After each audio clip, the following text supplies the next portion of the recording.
Hello, Kansas City and KUAW audience listeners. This is Professor Smooth Jazz of the Smooth Jazz Show on KUAW, and today we have a special guest, Willie Bradley, trumpeter.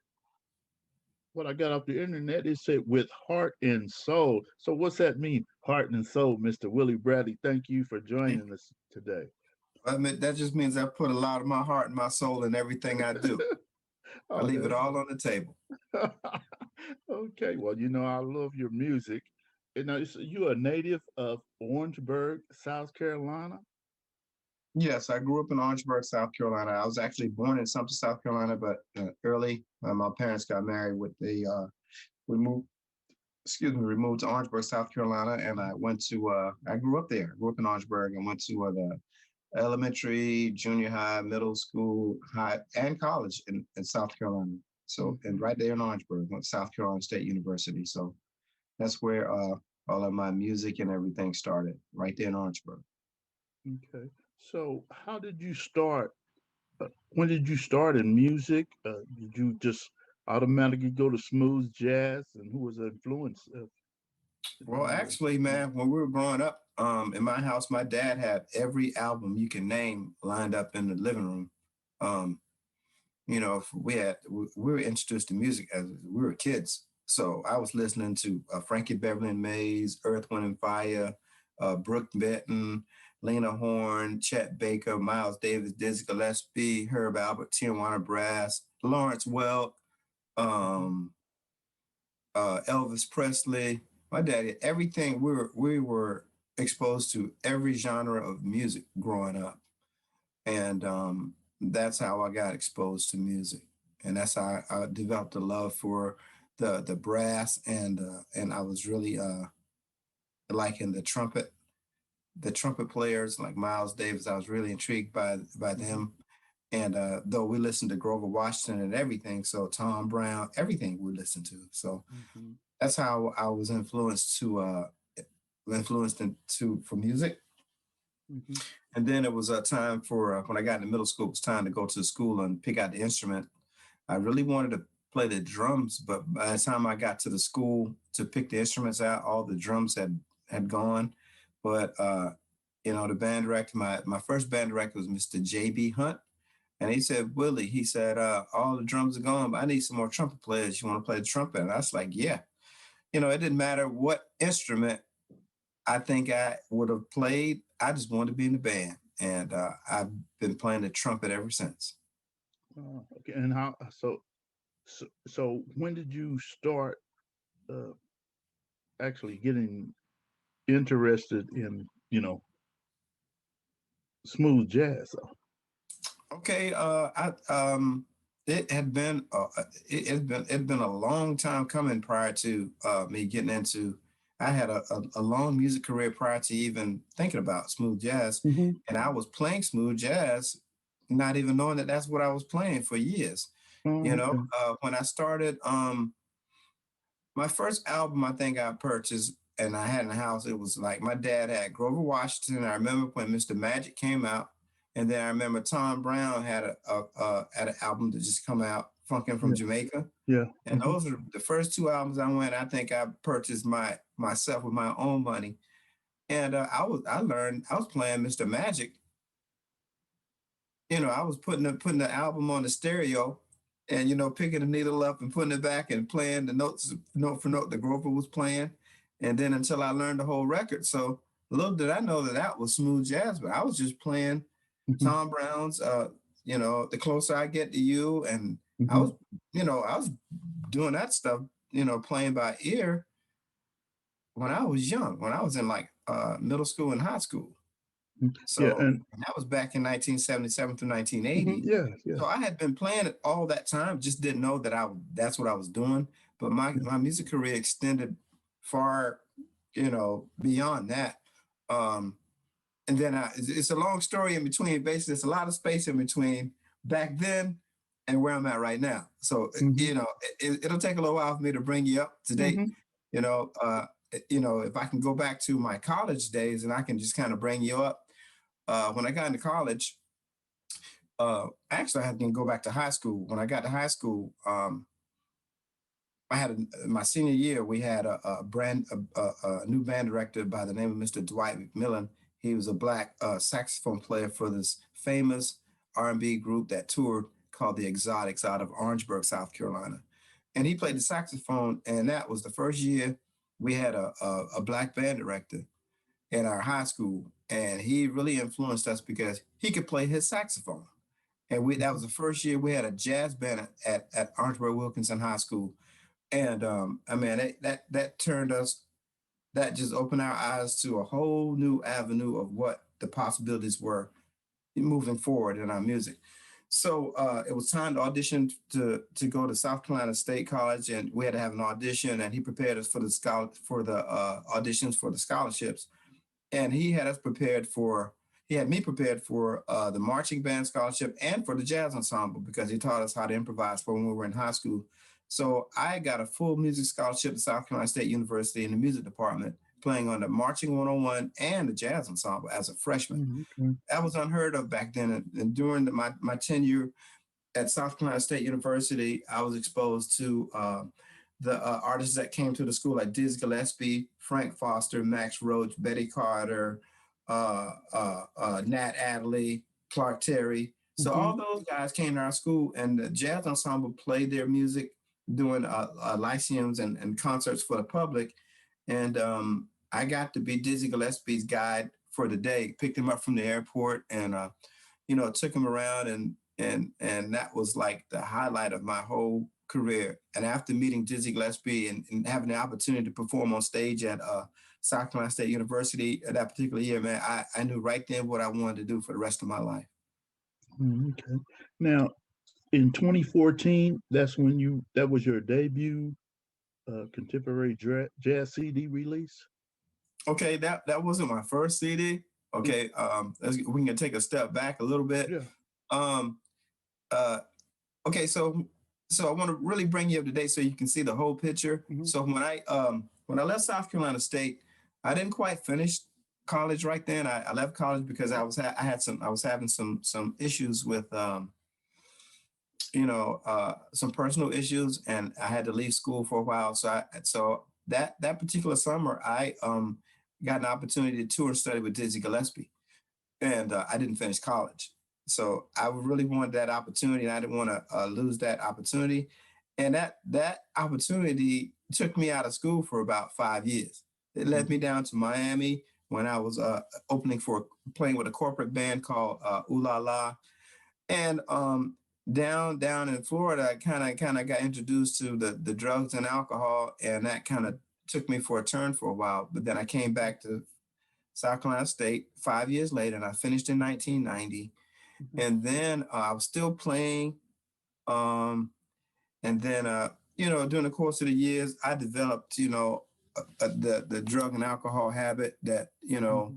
really nearly took me out of here. Um, it got to the point where I had 6 DWIs, I had total 3 new cars, and I had been to rehab. I was going to rehab for the 4th time. Mm-hmm. While I was in rehab, I was listening to a lot of gospel music, and which brings me to tell you that my first project actually was a gospel jazz project, instrumental gospel jazz. Mm-hmm. Okay, so it was the title of is Kingdom Builders, Speak to My Heart. And those were all the songs I was listening to as I was coming through different points in my recovery. Mm-hmm. And then in 2014, that's when I was introduced to Nicholas Cole, who was a young producer out of Goldsboro, North Carolina, who co-wrote and produced Another Day in Time, which is my debut contemporary smooth jazz album. Mm-hmm. Okay, and I think that's kind of where we first got introduced. I don't know if I bought off CD Baby or something, and you contacted me or something like that. Mm-hmm. Yeah, but now on that CD, oh man, you had a lot of hits on there, didn't you? Yes, Another Day in Time was a pretty good hit. Okay, and then we had Yeah. What You Want to Do for Love was a remake that we did. A Manhattan Bridge, that was a good one. All of them were good. Yeah. I just but Another Day in Time is one that's still in my show right now today. Yeah. And I'm Ready is another one that's in my Okay. show. That Yeah. and that featured Marcus Anderson.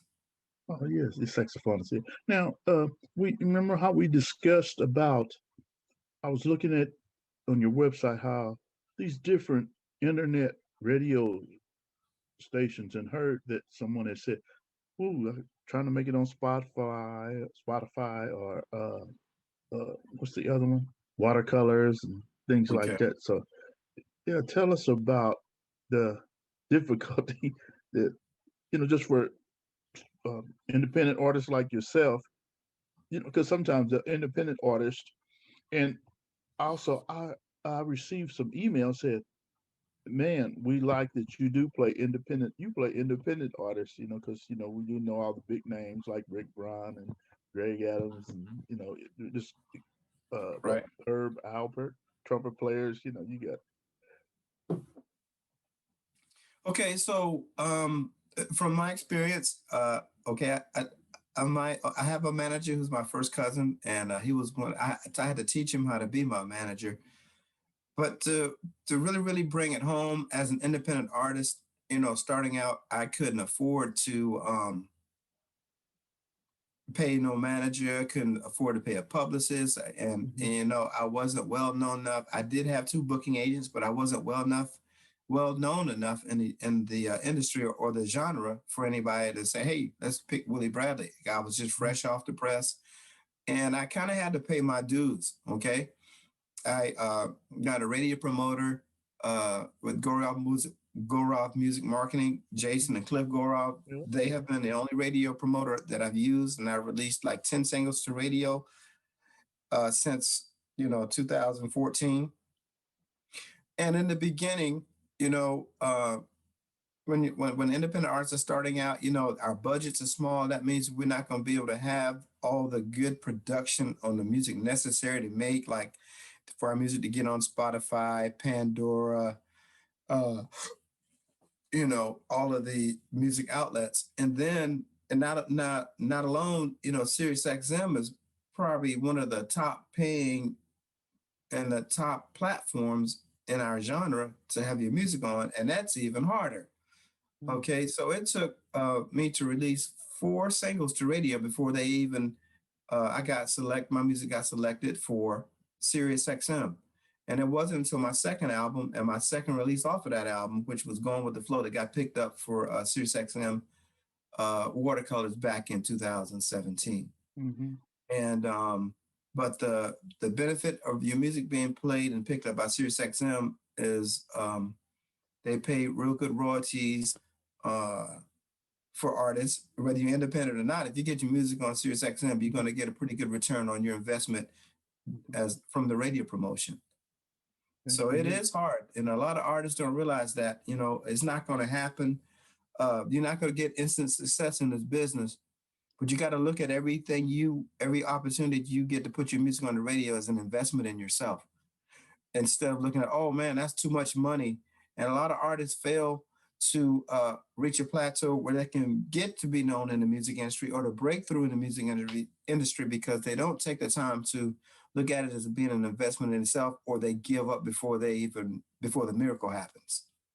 okay, and you stated that you do everything. You do your own promoting, and Hey, I mean, you know what? I'll tell you what, it has just become habit. I never waited on anybody to do anything for me, mm-hmm. and I couldn't even fathom. I was always a go getter. I was a school teacher for 14 years, and I just have the clerical and the computer skills to well, Mm-hmm. whatever I didn't know, I had to learn as I go. I Mm-hmm. did a lot of learning as I go. Mm-hmm. So, I mean, this knowledge that I've accumulated has got me to this point where, I'm Mm-hmm. successful. I feel like I'm successful in the music industry. Oh yeah. I don't have to go and work for anybody else. I don't have a day job. Mm-hmm. This is not even a job. This is a dream come true. And this is something that I've always wanted to do all of my life. So, I'm finally here, and this is what I'm doing right now. Oh, well, thank you. So, and you also performed at various shows around the country. So, and oh yes, I was looking here. RJ, you performed with RJ and the original James Brown band touring Yes, abroad in France. that was another a dream come true. I'll tell you, man. I think it was a couple of weeks after I released back in 2014. After I Mm-hmm. released Another Day in Time, that was I think in April of 2014. I got a call from RJ Roosevelt Johnson, who was the James Brown's right hand man for about 40 years at that time. Mm-hmm. Um, yeah, I got a call from him stating that the James Brown band was getting ready to go on tour in France, Mm-hmm. and an 18 city tour in France, and they needed a trumpet player because Harley Ferris, the trumpet player, the original one that played with James Brown, was not able to make the tour. And I have a best friend from college, Leroy Harper Jr., played saxophone with James Brown for 20 some years. And he gave them my name and said that I could handle the job.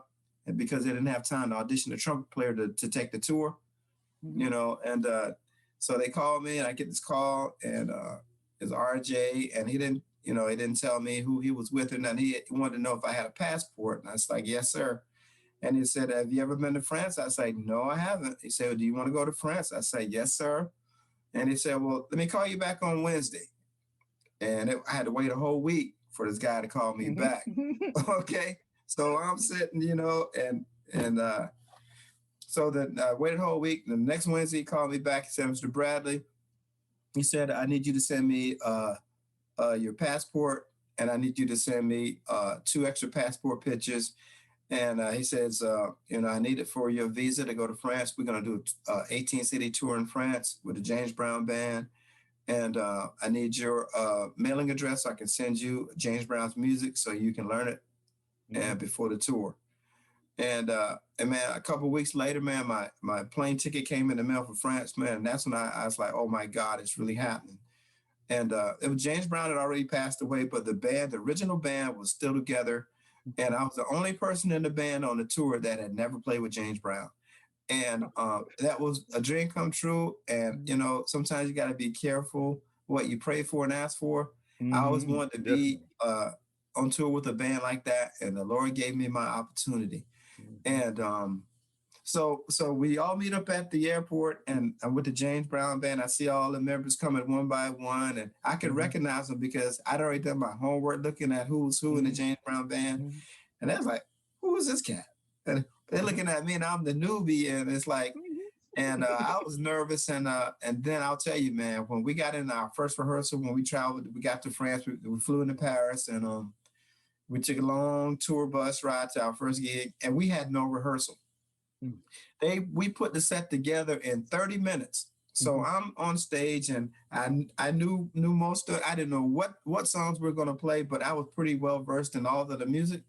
And man, I'll tell you, man, we hit it, and I really had to pinch myself to make sure that it was me playing with the actual James Brown band. My respect for those cats after, not being able to play with James Brown, they were not playing it had been 6 years and James Brown had passed and they hadn't done a show yet. And they came back and that first show was like they never missed a beat.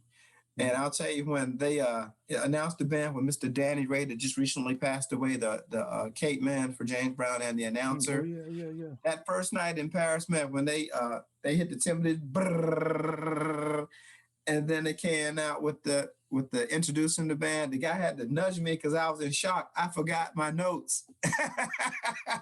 And he said, come on, Willie. And so, man, we got in there, man. Everybody saw that and they laughed, man. But you know what? I had to prove myself to those guys. Uh-huh. And they said, Willie, by the third show, man, you'll have it. They all laughed, but they all admired me, bruh. And when I showed them that I could play, man, I actually won everybody's respect in the James Brown band. And just like one of them now, they still call me. We still keep in touch with everybody. Oh, And that's great. that man, that's one of the greatest things that ever happened in my life, man. Oh, Really, that's one of great. the Well, greatest experiences ever. A dream come true. I'm glad you shared that with us. So you also play with the Brass Attack BBZ. Oh man, you guys. When the last time they did that? Okay, so What I'm saying, but you got 3 trumpets there. So I'm trying to think if so I so ever when we played look any at music.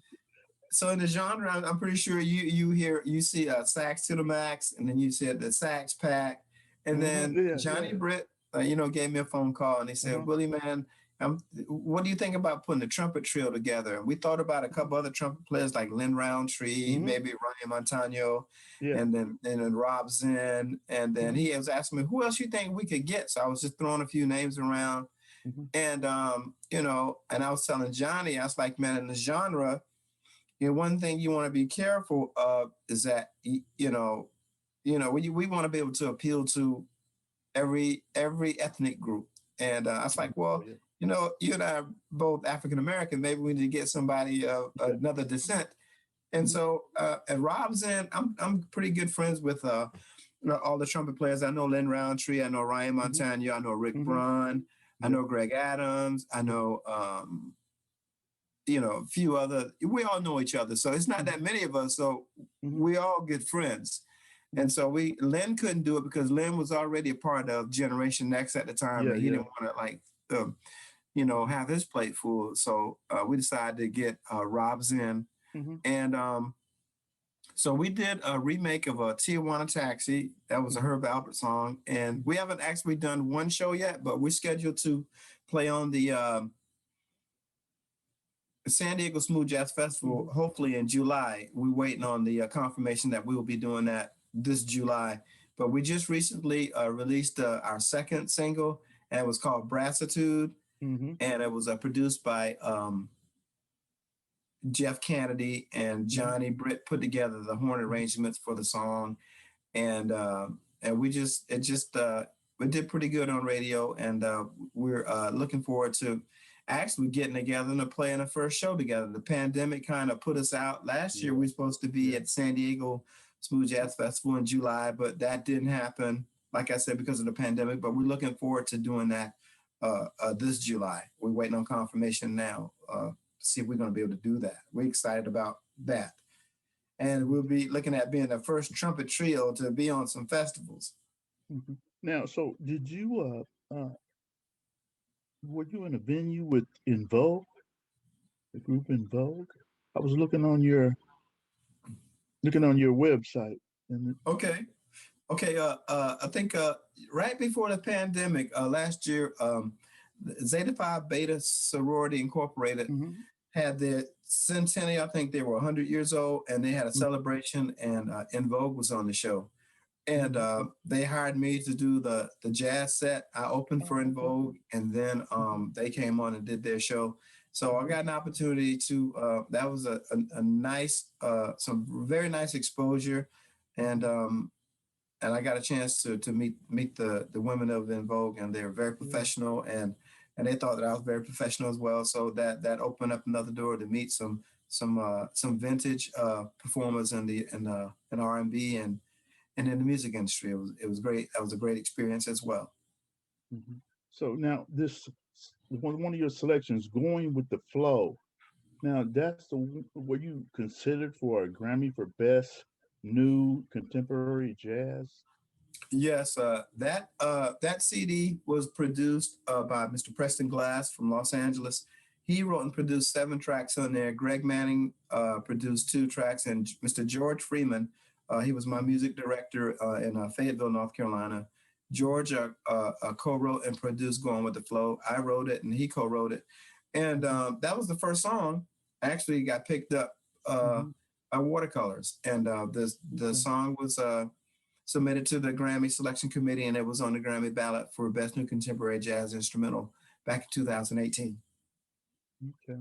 And then you was is this what's in the meantime selection? Now was that the platinum? Was that was okay. That was by Music Records, Soul Music Records, So SMR Platinum. so because Preston Glass was the producer of the track, Uh-huh. so on Going with the Flow on with the Going with the Flow album, we had um, some celebrities on this particular Mm-hmm. album. Preston reached out to um, Gerald Austin from the Manhattans, Mm-hmm. Club Nouveau, Jay Okay. King and Val Watson, and Jerry Martini, the original sax player for Sly and the Family Stone. So Preston produced the track, a remake of Running Away by Sly and the Family Stone, and Jerry Martini played horn parts on it with me. Jay King and Val Watson from Club Nouveau, they sung on it. And in the meantime, it was released by Soul Music Records, and it featured Joe Lawson from the Manhattans, and that song went to number 3 on the UK soul charts Mhm. in 2018. Mhm. Oh, wow. Congratulations. So, so, so, and now outside of music, you also have another career. I was looking at your website that you had the opportunity to fulfill, and you were at counseling. You did some counseling for. Okay, I just talked about the uh, the drug and alcohol addiction I used to have. Hmm. Well, just yesterday, it was my sobriety date, April 11th, 2008. I've been clean and sober for 13 years. Hmm. And I Congratulations. find it very important that, since the Lord gave me another chance and he was able to clean me up and to represent me to the world, Hmm. to represent him, I that's a huge torch to carry. And I feel that it's very important that it's my calling to help the other sick and suffering alcoholics and addicts in the world. Hmm. And I feel like a part of my success as an artist is because that I'm willing to help the least of God's people, that He will Hmm. give me the desires of my heart. And I know that I have to help the others. My testimony is for somebody else. It's not for me. I think the other people that are sick and suffering, and not only the sick and suffering alcoholics and addicts in the world, but the people in the music industry that see that hard work does pay off. And I'm just an ordinary person. I was just willing to do the work, and my mindset was that, hey man, success is the only option, and that all a combination of all those things I think contribute to the success I'm having overall in my life right now. Hmm. Yeah, and Willie, I think that's important. If you putting together, I remember in college, one of my instructors. Well, actually, he was a pastor at a church too, and so I think it was biology. I had him, but he was saying I had him in biology and Black American history. I think I had him. Over. He's a has a church here in Kansas City, and so he was talking about if he ever was to put together a panel. He said, "Well, you just can't get all lawyers because they all think alike, and with their experience." He said, "You got to get different people from different areas in order to help someone." And even when you look at Jesus' disciples, one was a tax collector, the other one was Paul Saul. You know what he did? He went around, so he was going around persecuting Christians. You had different. Some were fishermen, so you had one was a doctor. So you had different people, and then he got them from different areas that they could not. I think one of them was he would preach to the to the Gentiles, but they Right. had different backgrounds. But you can't get all the same people, and then you need somebody with some experience because if you are trying to counsel someone who has, you're gonna have to have some other kind of people that kind of, if he's trying to tell you, well, this is how it is, and blah blah blah. But if you don't understand his situation and you've never been in his situation, it's gonna be kind of hard for you to look at his point of Right. view And in then, and different so backgrounds, where you live, and different things like that. absolutely. And you know what, the two things I'm passionate about is my music and and recovery. And those two things, if you had to say Willie Bradley, those would be one of the two of the most important things, that are Mhm. important to me. And it's because I know what it's like to be held by the shackles of cocaine and alcohol, Mhm. and wanting to fulfill your dreams, and you're stuck in cocaine and stuck in a bottle of Crown Royal and can't get out. Mhm. And you can see your dreams. You can see all your dreams and all the things that could happen, but you just can't get to them because of Mhm. because you're stuck. And then I can see the other side, on the other hand, when you got a ton of new artists that are trying to break through in the music industry, and nobody's going to be reaching out freely helping them, and you know their dreams could be stifled because they just need one person, one person that could give them one little, you know, ounce of encouragement to say, hey man, you're almost there. You got to do this, but you got to keep moving. And you know, those are the two callings on my life. And you know, I don't know everything, but you know, from me sitting down and learning every aspect of the music business has made me successful. I mean, and giving back and helping other people. So you know, I'm not going to stop doing what I'm doing because I always want to be successful. And to say that my album's not released yet, and I have two back-to-back number one Billboard hits is incredible for me. You know, I'm not tooting my own horn, but hey, man, the radio stations played the music. But you know what? I had to do my part too. I had to make sure that my production and my writing and everything about my music was conducive and just as good, if not better, than everybody else that's on a record label that's on the Billboard charts right along with me. Okay. Yeah. And I know nobody's going to give me anything. I have to rightfully earn everything that happens. I have to do the work. I got to be responsible for my part. Nobody's going to give me anything. And I know that.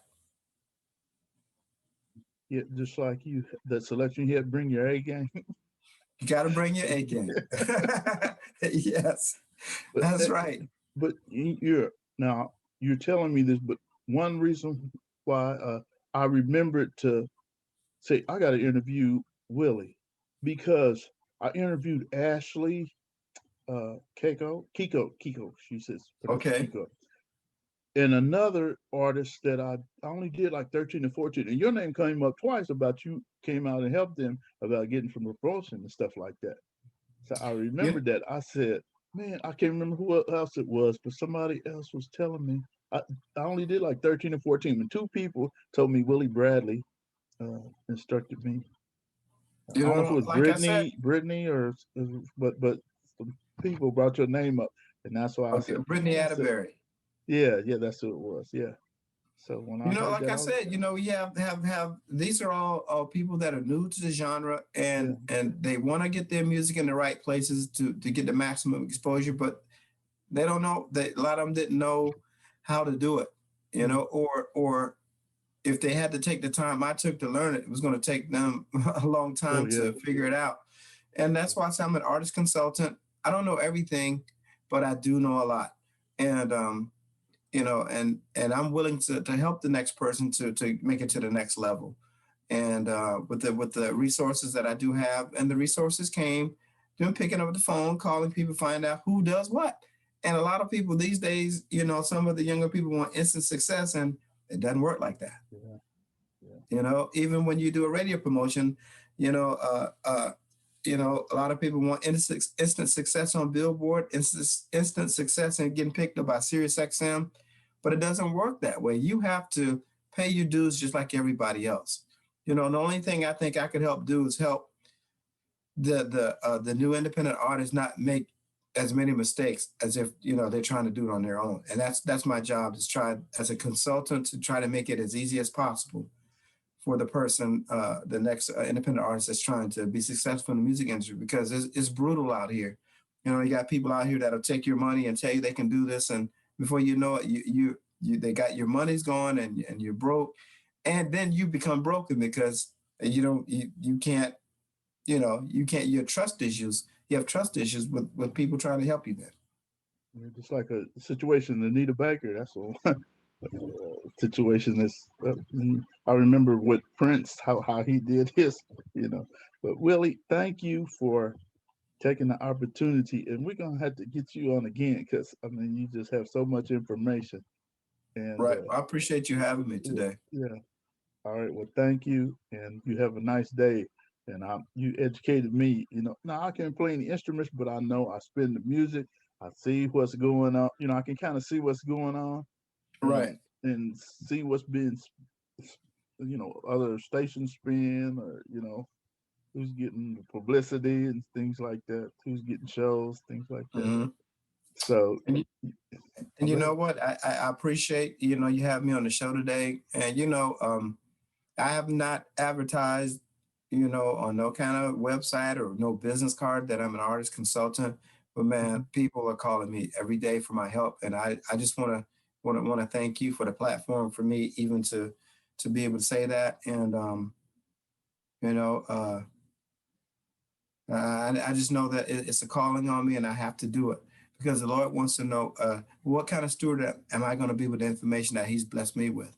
What am I going to do if I'm going to hold it, or am I going to hold the information in my hands tight and try to do everything, where I'm going to help the next person that needs my help with the knowledge that He's allowed me to obtain. Okay. Well, Willie, have a nice day. We're gonna have Okay, to you get guys you have a back, good. brother. I Thanks for having me. appreciate you. All Yes, right. sir. Bye All bye. right.